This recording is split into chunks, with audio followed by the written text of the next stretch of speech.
জীবনে কখনো হতাশ হবেন না। জীবনে যাই হয়ে যাক না কেন কখনো হতাশ হবেন না। মনে রাখবেন আল্লাহ আপনার রব, আল্লাহ আপনার সাথে আছেন ইনশাআল্লাহ।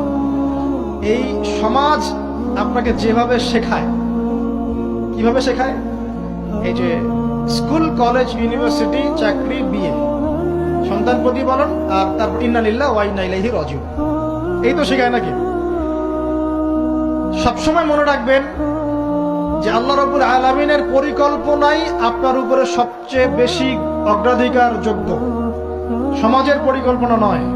পরিবার আপনাকে চাপ দিচ্ছে, চাকরি পাস না, পড়াশোনা করিস না, হ্যাঁ পড়াশোনায় কেন তুই 80 নম্বর পাইলি না, কেন চান্স পেলি না, কবে চাকরি পাবি, কবে আমাদেরকে দেখবি, খাওয়াবি, পড়াবি, এই যে চাপগুলো চারপাশ থেকে আসে কিনা, এতে করে অনেক যুবক দেখা যায় মাদকাসক্ত হয়, অনেকে দেখা যায় আত্মহত্যা করছে, ইদানিং করছে কিনা ভাই?